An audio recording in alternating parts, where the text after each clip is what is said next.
Tech ലോകത്തു നിന്നുള്ള വാർത്തകൾ. തിരുവനന്തപുരം വിമാനത്താവളത്തിലെ ഓടകൾ വൃത്തിയാക്കാൻ ഇനി റോബോട്ട്. സ്റ്റാർട്ടപ്പ് കമ്പനിയായ ജെൻ റോബോട്ടിക്സ് ഇന്നൊവേഷൻസ് ആണ് റോബോട്ട് വികസിപ്പിച്ചത്.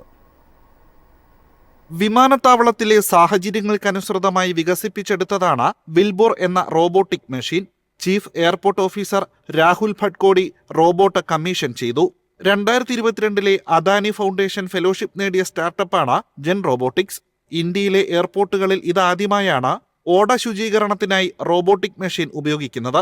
ഇടുങ്ങിയ ഓടകൾക്കുള്ളിൽ പോലും എത്തിച്ചേർന്ന ഉന്നതശേഷിയുള്ള ക്യാമറകളുടെ സഹായത്തോടെ 360 ഡിഗ്രിയിൽ പരിശോധന നടത്തി തടസ്സങ്ങൾ കണ്ടെത്താനും അവ നീക്കം ചെയ്യാനും വിൽബോറിന് കഴിയും. ജോയ്സ്റ്റിക് ഉപയോഗിച്ച ദൂരെ നിന്ന് റോബോട്ടിക്കിനെ നിയന്ത്രിക്കുവാനുള്ള സൗകര്യമുള്ളതിനാൽ ഇവ പൂർണ്ണ സുരക്ഷിതത്വവും ഉറപ്പു നൽകുന്നതായും കമ്പനി അറിയിച്ചു. News desk MyFin TV.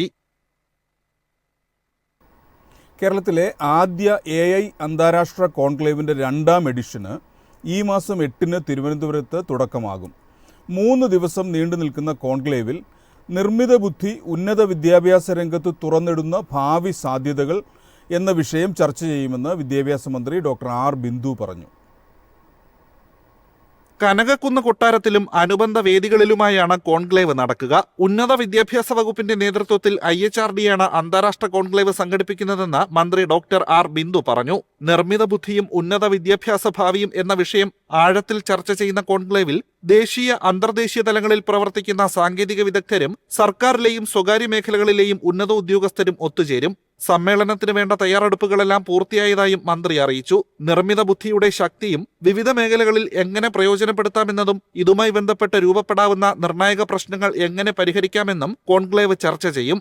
3 ദിവസങ്ങളിലായി നടക്കുന്ന 7 സെഷനുകൾ കോൺക്ലേവിന്റെ മുഖ്യ ആകർഷണങ്ങളാണ്. വിവിധ വിഷയങ്ങളിൽ വിവിധ IIT-കൾ, IISc, വിദേശ സർവകലാശാലകൾ അടക്കമുള്ള ലോകോത്തര വിദ്യാഭ്യാസ സ്ഥാപനങ്ങൾ, ബഹുരാഷ്ട്ര കമ്പനികൾ എന്നിവയിൽ നിന്നെല്ലാമുള്ള സാങ്കേതിക വിദഗ്ധരുടെ പ്രബന്ധങ്ങളും അവതരണങ്ങളും ഉണ്ടാകും. വിദ്യാഭ്യാസ രംഗത്തും തൊഴിലിടങ്ങളിലും ആർട്ടിഫിഷ്യൽ ഇന്റലിജൻസ് ചെലുത്താവുന്ന സ്വാധീനം, തുറന്നു തരുന്ന തൊഴിൽ സാധ്യതകൾ എന്നിവയെല്ലാം വിശദമായ ചർച്ചയാകും. അന്താരാഷ്ട്ര ഏജൻസിയായ IEEയുടെ ആഭിമുഖ്യത്തിലുള്ള വട്ടമേശ ചർച്ചകൾ, AI അന്താരാഷ്ട്ര കോൺഫറൻസ്, AI ഹാക്കത്തോൺ, വിദ്യാർത്ഥികൾക്കുള്ള AI ക്യൂസുകൾ, AI റോബോട്ടിക് എക്സിബിഷനുകൾ എന്നിവയും അനുബന്ധമായി നടക്കുമെന്നും മന്ത്രി ആർ ബിന്ദു പറഞ്ഞു. News desk MyFin TV. ഇന്ത്യയിലെ ആദ്യ ഹൈപ്പർ ലൂപ്പ് പരീക്ഷണ ട്രാക്കിൻ്റെ നിർമ്മാണം പൂർത്തിയായതായി കേന്ദ്ര റെയിൽവേ മന്ത്രി അശ്വിനി വൈഷ്ണവ് പറഞ്ഞു. പദ്ധതി യാഥാർത്ഥ്യമായാൽ ചെന്നൈയിൽ നിന്ന് ബാംഗ്ലൂരുവിൽ വെറും 30 മിനിറ്റ് കൊണ്ട് എത്തിച്ചേരാം. IIT മദ്രാസിന്റെ തയ്യൂരിലെ ഡിസ്കവറി ക്യാമ്പസിലാണ് 410 മീറ്റർ വാക്വം ട്യൂബ് തയ്യാറാക്കിയത്. ഇന്ത്യൻ റെയിൽവേ, IIT മദ്രാസിന്റെ Avishkar hyperloop, IIT startup TUTR hyperloop എന്നിവ സംയുക്തമായാണ് ട്രാക്ക് നിർമ്മിച്ചത്. മണിക്കൂറിൽ 100 കിലോമീറ്റർ വേഗതയാണ് ആദ്യഘട്ടത്തിൽ പരീക്ഷിക്കുക.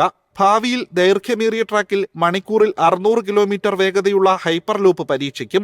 ഹൈപ്പർലൂപ്പ് യാഥാർത്ഥ്യമായാൽ ചെന്നൈയിൽ നിന്ന് ബംഗളൂരുവിലേക്കുള്ള 350 കിലോമീറ്റർ ദൂരം വെറും 30 മിനിറ്റ് കൊണ്ട് സഞ്ചരിക്കാം. News desk MyFin TV. 1 ലക്ഷത്തിൽ താഴെയുള്ള ഇടപാടുകൾക്ക് സ്റ്റാമ്പിംഗ് ഉപയോഗിക്കാനുള്ള സംവിധാനം നിലവിൽ വന്നു. ഇതുവഴി വ്യാജ മുദ്രപത്രങ്ങളുടെ ഉപയോഗം തടയാനാകുമെന്നാണ് കണക്കുകൂട്ടൽ. 1 ലക്ഷം രൂപയ്ക്ക് മുകളിലുള്ള ഇടപാടുകൾക്ക് നേരത്തെ തന്നെ ഈ മുദ്രപത്ര സംവിധാനം നടപ്പിലാക്കിയിരുന്നുവെങ്കിലും ചില സാങ്കേതിക പ്രയാസങ്ങളുണ്ടെന്ന പരാതികൾ വ്യാപകമായുണ്ട്. വ്യാജ മുദ്രപത്രങ്ങൾ തടയാമെന്നതിന് പുറമെ ഒടുക്കിയ തുകയുടെ വിവരം ഓൺലൈനായി പരിശോധിക്കാമെന്നതും ഇതിന്റെ പ്രത്യേകതയാണ്. ഇന്റർനെറ്റ് ബാങ്കിംഗ് വഴി 1 ലക്ഷത്തിന് മുകളിൽ വരുന്ന രജിസ്ട്രേഷൻ ആവശ്യങ്ങൾക്കുള്ള മുദ്രപത്രം ഏതു സമയത്തും വാങ്ങാം. സ്റ്റാമ്പ് വിതരണം കമ്പ്യൂട്ടറിലായതിനാൽ തിരുത്തലുകൾക്ക് സാധ്യതയുണ്ടാകില്ല. രജിസ്ട്രേഷൻ വകുപ്പിന്റെ പേൾ ആപ്പ് മുഖേനയോ വെബ്സൈറ്റ് വഴിയോ സബ് രജിസ്ട്രാർ ഓഫീസ് തിരഞ്ഞെടുത്ത തീയതിയും സമയവും നിശ്ചയിക്കണം. മുദ്രവിലയ്ക്കുള്ള unique transaction ID, stamp reference നമ്പറുള്ള പേയിൻ സ്ലിപ്പ് എന്നിവ കിട്ടും. പേയിൻ സ്ലിപ്പുമായി അംഗീകൃത വെൻഡറെ സമീപിക്കണം. ട്രഷറിയിൽ നിന്ന് ലഭിക്കുന്ന ലോഗിൻ ID ഉപയോഗിച്ച് വെൻഡർ ലോഗിൻ ചെയ്യും. ആധാര വിവരങ്ങൾ ഉറപ്പാക്കി മുദ്രവില നൽകണം. ജനറേറ്റ് ചെയ്യുന്ന സ്റ്റാമ്പിന്റെ പ്രിന്റ് കക്ഷിക്ക് ലഭിക്കുകയും വിവരങ്ങൾ വെൻഡറും സൂക്ഷിക്കുകയും ചെയ്യും. മുദ്രപത്രത്തിന്റെ ആധികാരികത വെബ്സൈറ്റുകളിൽ പരിശോധിക്കാം. കരാറിൽ ഏർപ്പെടുന്നവരുടെ പേര്, ആവശ്യം, തുക, സ്റ്റാമ്പ് ജനറേറ്റ് ചെയ്ത ശേഷമുള്ള നമ്പർ എന്നിവ വെൻഡർ രേഖപ്പെടുത്തി കക്ഷിയുടെ ഒപ്പുവയ്ക്കും. വെൻഡർമാർക്ക് ലഭിക്കുന്ന ലോഗിൻ ID ഉപയോഗിച്ച് പോർട്ടലിൽ ഈ സ്റ്റാമ്പ് സെലക്ട് ചെയ്ത് ആവശ്യം രേഖപ്പെടുത്തുമ്പോൾ മുദ്രപത്ര വില വരും. ഇത് സേവ് ചെയ്താൽ ഈ സ്റ്റാമ്പ് ജനറേറ്റ് ചെയ്യും. News desk MyFin TV. Prime focus, pocket FM എന്നിവ നേരിട്ടുള്ള വിദേശ നിക്ഷേപം സ്വീകരിച്ചു. സമാഹരിച്ചത് 1100 കോടി രൂപ. സെപ്റ്റംബർ 30 അവസാനിച്ച രണ്ടാം പാദത്തിൽ പ്രൈം ഫോക്കസ് ടെക്നോളജീസിനും പോക്കറ്റ് FMനും അവരുടെ വിദേശ സ്ഥാപനങ്ങളിൽ നിന്നാണ് FDI ലഭിച്ചത്. Department for promotion of industry and internal ട്രേഡിന്റെ കണക്കുകൾ പ്രകാരം AI പവേർഡ് മീഡിയ ടെക് കമ്പനിയായ പ്രൈം ഫോക്കസ് ടെക്നോളജീസ് ലക്സംബർഗ് ആസ്ഥാനമായുള്ള അതിന്റെ ഹോൾഡിംഗ് കമ്പനിയായ DNEG-യിൽ നിന്ന് 742 കോടി രൂപ നേടിയെടുത്തു.